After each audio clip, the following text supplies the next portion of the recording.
تم کیا جانو کیا ہاتھی؟ تو پاس جو اس کے اپنے بیٹھے تھے نا چیلے، وہ کہنے لگے چپ کر جا، سارے زمانے کو پتہ ہے ہاتھی کیا ہوتا ہے. وہ پاگل ہے، اس کے 2 کان ہوتے ہیں، ایک سونڈ ہوتی ہے، 4 اس کے پیر ہوتے ہیں. بیوقوف آدمی قرآن کا مقابلہ کرنا ہے تو کچھ چج کے ساتھ کر، پاگلوں کی طرح مقابلہ کرے گا، جوتے کھائے گا بھی، ہمیں بھی پڑھوائے گا. تو قرآن مجید کا کوئی مقابلہ کر سکا؟ تو اس آیہ مبارکہ میں اللہ نے کافروں کو یہ کہا اگر مقابلہ نہیں کر سکتے تو پھر اللہ سے ڈرو، ورنہ دوزخ میں ڈالے جاؤ گے، وہ جس کا ایندھن آدمی اور پتھر ہے، اور بنائی بھی کافروں کے لیے گئی ہے. اعدت للکافرین، جہنم کس کے لیے بنائی گئی ہے؟ کافروں اور منافقوں کے لیے. مسلمانوں کے لیے بنائی گئی. مسلمان مرضی سے چھلانگے لگائیں تو ان کی موج ہے، ورنہ ان کے لیے جہنم، ان کے لیے اللہ نے جنت بنائی ہے. اور یہ بات کرتے ہی رب کریم نے فرمایا اے محبوب علیہ الصلوۃ والسلام مومنوں کو خوشخبری دے دیں کہ اللہ نے ان کے لیے جنت بنائی ہے، اس میں باغات ہیں، انہیں رزق دیا جائے گا کھانے کے لیے، اور اس میں انہیں پاکیزہ بیویاں دی جائیں گی، اور پھر وہ اس میں ہمیشہ رہیں گے، انہیں اس سے نکالا نہیں جائے گا. آگے جو آیات کریمہ ہے نا، اس کے اندر اللہ تبارک و تعالیٰ نے فرمایا ہے کہ اللہ حیا نہیں کرتا سمجھانے کے لیے مچھر کی مثال بھی دینی پڑے. فرمایا قرآن سے کچھ لوگ ہدایت حاصل کرتے ہیں اور کچھ گمراہ ہو جاتے ہیں. جب لوگ اپنی مرضی کی تشریحات چاہتے ہیں تو گمراہ ہوتے ہیں، اور جب قرآن کو رسول اللہ صلی اللہ علیہ وسلم اور امت مسلمہ کی تشریحات کی روشنی میں سمجھتے ہیں تو پھر اللہ ہدایت عطا فرماتا ہے. پھر اللہ تبارک و تعالیٰ نے آگے ارشاد فرمایا حضرت آدم کی پیدائش کا واقعہ. کچھ مفسرین نے لکھا اللہ نے مشورہ کیا تھا فرشتوں سے، وَإِذْ قَالَ رَبُّكَ لِلْمَلَائِكَةِ إِنِّي جَاعِلٌ فِي الْأَرْضِ خَلِيفَةً. لیکن کچھ مفسرین کہتے ہیں کہ اللہ کو ضرورت نہیں فرشتوں سے مشورہ کرنے کی. اللہ نے فرشتوں سے مشورہ نہیں کیا، بلکہ رب نے انہیں آگاہ فرمایا تھا کہ میں لگا ہوں زمین پہ اپنا نائب بنانے، میں خلافت دینے لگا ہوں زمین پہ. اب یہ تو دینے والی کی مرضی ہے نا، اس نے کس کو دینی ہے، یہ تو دینے والے کی مرضی ہے نا اس نے. تو کچھ لوگ کہتے ہیں کہ دینے والے سے زیادہ ہمیں پتہ ہے. تو فرشتوں کو بھی یہ اجتہادی خطا ہو گئی، کہنے لگے یا اللہ اسے نہ بنانا، یہ فساد کرے گا، یہ خون ریزیاں کرے گا. تو اللہ نے فرمایا جو میں جانتا ہوں وہ تم. اللہ اکبر. امام راضی فرماتے جب رمضان آتا ہے تو اللہ فرشتوں سے کہتا ہے ذرا یہ کھول کے دروازے دیکھو نا یہ زمین پہ کیا کر رہے ہیں. تم تو کہتے تھے فساد کریں گے اور یہ سارے تراویحیں پڑھ رہے ہیں.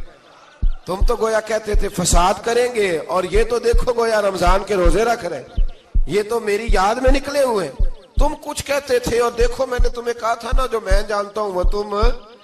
اللہ نے پھر حضرت آدم علیہ السلام کو تمام زمانے کے علوم عطا کیے، علم سکھا لیا. تو فرشتوں سے کہا تم بھی ان چیزوں کے نام بتاؤ، تو وہ بتا سکے نہیں. اللہ نے فرمایا اب اس طرح کرو آدم کو سجدہ کرو. سب نے سجدہ کیا سوائے وہ. کہنے لگا یا اللہ صرف تجھے ہی کرنا ہے، کرنا بھی صرف اللہ کو چاہیے، پر رب کے آگے بھی جھکنا چاہیے، اور جس کے سامنے رب جھکائے نا وہاں بھی. اور یہ جو عاجزی ہے نا، یہ جو جھکنا ہے، یہ علم کے آگے ہے. ہماری مصیبت یہ ہے کہ ہم علم کے آگے بھی گردن جھکانے کو تیار نہیں ہوتے، وہاں بھی ہم خود عالم فاضل بن جاتے. تو فرمایا کہ سب سے کہا سجدہ کرو، سب نے سجدہ کیا سوائے ابلیس کے. تو پھر ہوا کیا وکان من الکافرین، وہ کافروں میں سے ہو گیا. پھر اللہ نے حضرت آدم کو اور جناب حوا کو نا مقام دے دیا جنت میں رہنے کے لیے، اور کہا سارا کچھ کھانا، درخت کے قریب نہ جانا. ابھی آپ کسی سے کہہ دیں تھوڑا سا کہ پیچھے نہ دیکھنا، یعنی اگر میری سمجھ لیں ادب کی وجہ سے کوئی 1.5-2 منٹ یا 6 منٹ نہیں بھی نہ دیکھے گا تو سوچے گا ضرور کہ پتہ نہیں اب پیچھے کیا ہے، مصیبت کیا ہے. یعنی آپ کہہ کے دیکھ لیں کسی کو پیچھے نہ دیکھنا. فطرت ہے نا انسان کی، وہ جستجو کرتا ہے، کہا اس درخت کے پاس نہ جانا. تو حضرت حوا سلام اللہ علیہ کہتے ہیں دل میں خیال رہتا تھا کہ آخر ہے کیا درخت کے پاس. یہی انسان کا عقیدہ توحید ہے کہ جہاں سے رب منع کر دے وہاں وہ منع ہو جائے. اور یہ ان کی خطا نہیں تھی، یہ اللہ کی حکمت تھی، چونکہ رب نے تو پہلے کہہ دیا تھا بنایا ہی زمین کے لیے، تو یہ تو سارا کچھ ہونا تھا تو زمین پہ آنا تھا نا. تو حضرت حوا اور جناب آدم کے پاس شیطان آیا، اب اس کو نکال تو دیا تھا پر ابھی اس کا جنت میں آنا جانا بند نہیں ہوا تھا، یہ بھی اللہ کی حکمت تھی. تو وہ کہنے لگا تمہیں پتہ ہے بعد میں مر جاؤ گے. تو حضرت حوا کہنے لگی کیا موت بھی آئے گی؟ کہاں، اس کی تکلیف بھی بڑی ہوگی، تو پھر بچیں گے کیسے؟ تو کہنے لگے پھل کھا لو اس درخت کا. تو بچنے کے لیے پھل کھایا تھا. جس طرح لوگ آج بہت سارے کام بچنے کے لیے کرتے ہیں پر بچ سکتے، بچنے کے لیے پھل کھایا تو اللہ نے فرمایا زمین پہ چلے جاؤ. تو حضرت آدم زمین پہ آئے، پھر کئی 100 سال روتے رہے. فَتَلَقَّى آدَمُ مِن رَبِّهِ کَلِمَاتٍ، تو پھر اللہ نے خود ہی جناب آدم کو کچھ کلمے سکھائے. علامہ اسماعیل لکی فرماتے ہیں وہ کلمے یہ تھے کہ حضرت آدم نے میرے نبی کا وسیلہ پیش کیا، اللہ کریم نے جناب آدم کی دعا کو مقبول فرما لیا. پھر آگے بنی اسرائیل کا ذکر آ جاتا ہے. اللہ تعالیٰ نے بنی اسرائیل، آج آپ اسی قوم کو یہودی کہتے ہیں، ان کو اللہ نے اس زمانے میں فضیلت عطا کی تھی بہت زیادہ. تو عرب کے اندر جب نبی پاک علیہ السلام نے اعلان نبوت کیا تو کچھ لوگوں نے یہ کہہ دیا کہ اگر یہ یہودی کلمہ پڑھ لیں گے تو ہم بھی پڑھ لیں گے. تو پھر اللہ نے انہیں یاد کرایا کہ تم اصل میں کیا ہو، تمہیں کلمہ پڑھنا چاہیے.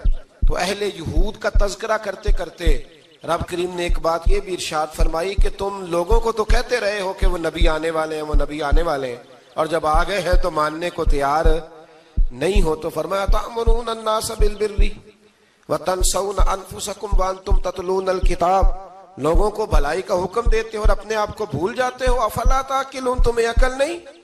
پھر اللہ نے انہیں یہ بھی یاد کرایا کہ یاد کرو وہ زمانہ کہ جب فرعون نے خواب دیکھ لیا تھا کہ کوئی بچہ اس کی سلطنت کو تباہ کرے گا، تو پھر اس نے تمہارے بچوں کو ذبح کرانا شروع کیا اور تمہاری بیٹیوں کو چھوڑتا تھا.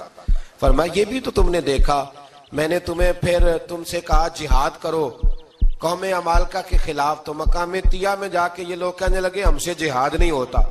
اللہ نے انہیں ایک میدان میں قید کر دیا. بڑی دلچسپ بات، قید تو لوگ ہوتے ہیں نا چار دیواری میں، تو اللہ نے بنی اسرائیل والوں کو جب انہوں نے کہا ہم جہاد نہیں کریں گے تو اللہ نے میدان میں قید کر دیا.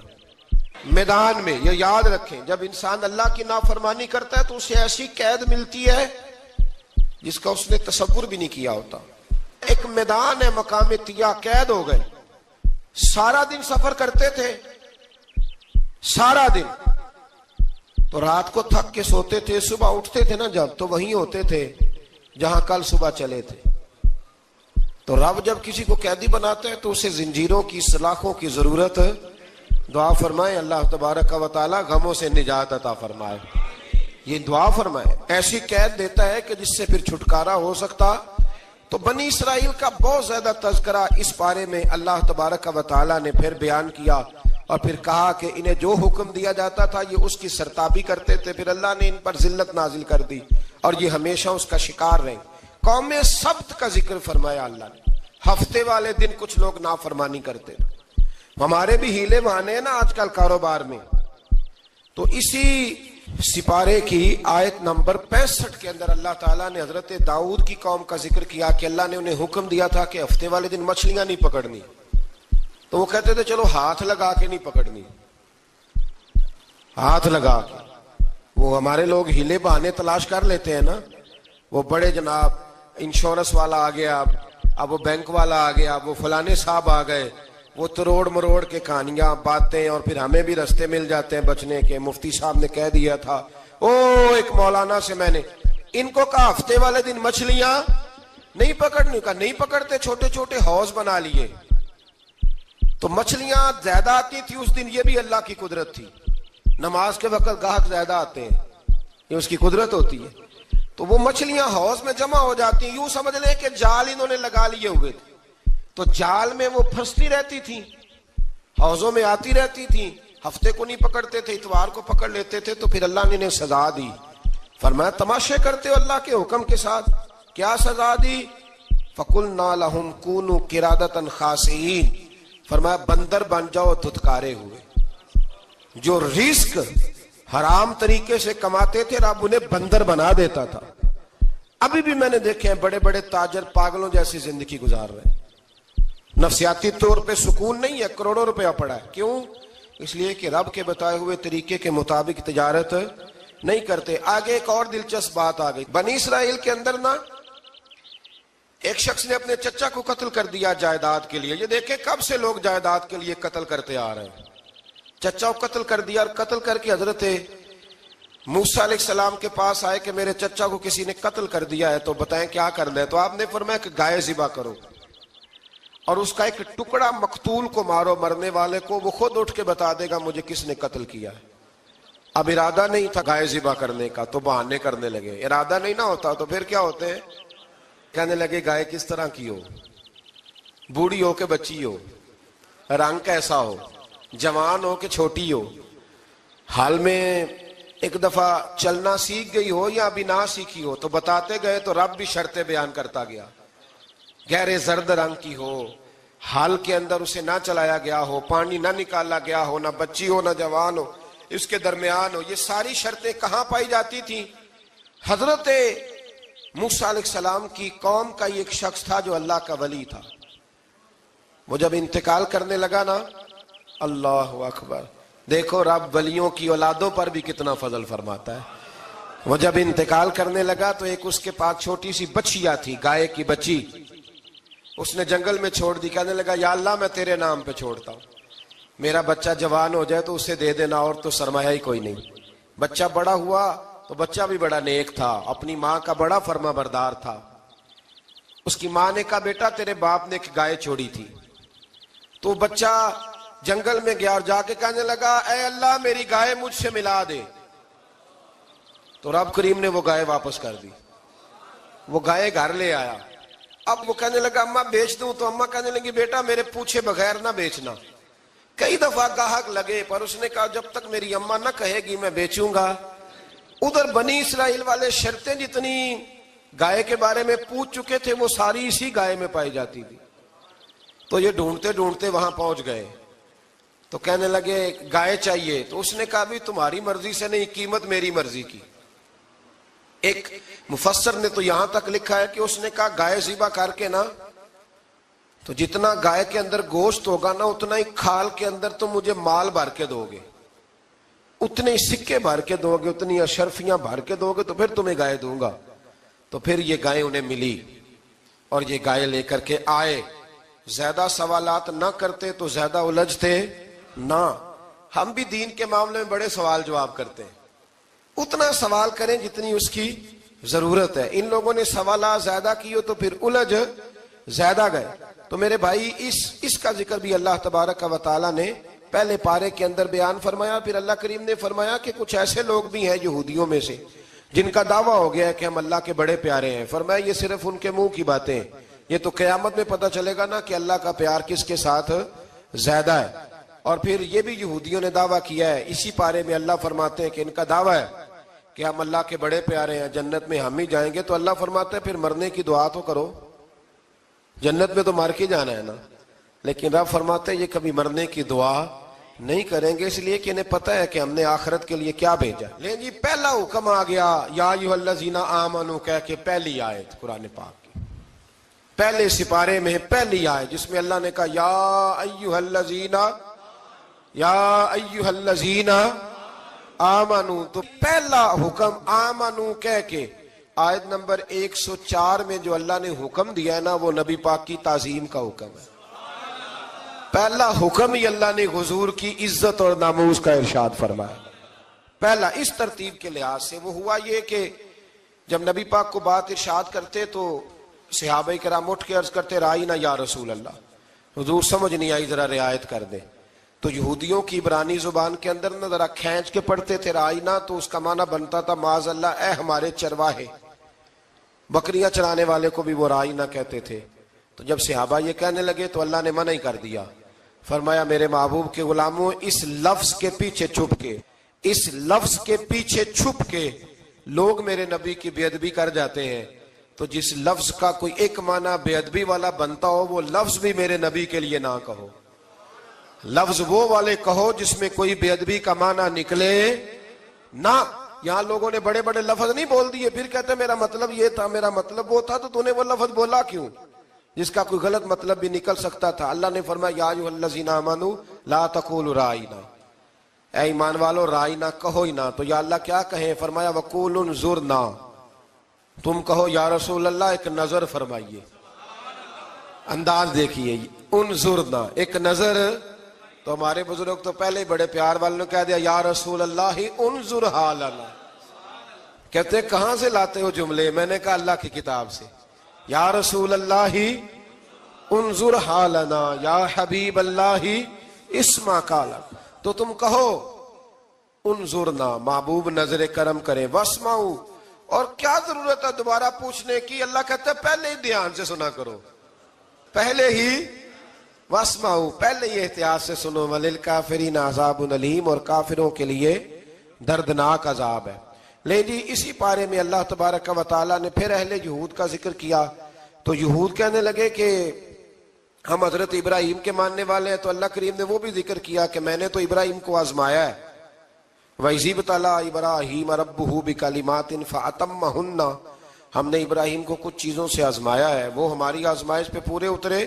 قَالَ إِنِّي جَاعِلُكَ لِلنَّاسِ إِمَامًا، تو پھر ہم نے انہیں کہا کہ ہم آپ کو پوری دنیا کا امام بنائیں گے.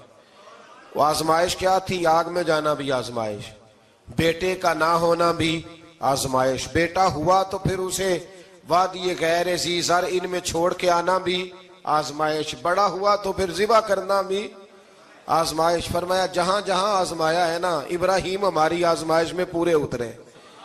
فرمایا تو مفت میں حضرت ابراہیم کی اولاد بنتے ہو اور ان کا نام لیتے ہو اور ان کے ساتھ اپنا تعلق بناتے ہو، دیکھو تو صحیح وہ کتنی آزمائشوں سے گزرے. تو اس کا بھی اللہ نے اسی میں ذکر فرمایا. اور پھر وہ بات کرتے تھے حضرت یعقوب کی اور حضرت اسحاق کی. تو فرمایا وہ تو ہمارے اتنے خاص بندے تھے کہ وصال کا وقت بھی انہوں نے اپنی اولادوں کو نصیحت فرمائی تھی کہ اللہ کی توحید پہ قائم رہنا. اس کا ذکر بھی اللہ نے اسی پارے میں بیان فرمایا. اور جو حضرت ابراہیم اور جناب اسماعیل نے کعبہ تعمیر کیا تو اس کا ذکر بھی اللہ تعالیٰ نے اسی پارے میں فرمایا. فرمایا جب وہ کعبہ بنا رہے تھے تو کہہ رہے تھے ربنا تقبل منا، کہہ رہے تھے اے اللہ بنا ہم نے دیا ہے پر مہربانی فرما ہم سے قبول فرما لے. تو جو آیہ کریمہ آخر میں عرض کرنا چاہتا ہوں اس پر بھی تھوڑی توجہ فرمائیں گے تو بات بڑی نکھر کے باہر آئے گی. یہ 16ویں رکوع کے اندر اللہ نے پھر یہود کا اور عیسائیت کا ذکر فرمایا. تو اللہ کریم نے ایک بات ارشاد فرمائی. یہودیوں کے ہاں جب کوئی بچہ پیدا ہوتا تھا وہ پیلے رنگ کے ساتھ اس کو رنگتے تھے، یا کوئی خاص رنگ تھا ان کا. بچہ پیدا ہوتا تو اس پر وہ رنگ چڑھاتے کہ یہ جی ہمارے مذہب کا رنگ ہے. ہمارے ہاں بھی رسمیں ہیں نا اپنی اپنی، معاذ اللہ اپنی اپنی نہیں ہونی چاہیے، اللہ رسول کا حکم ہونا چاہیے.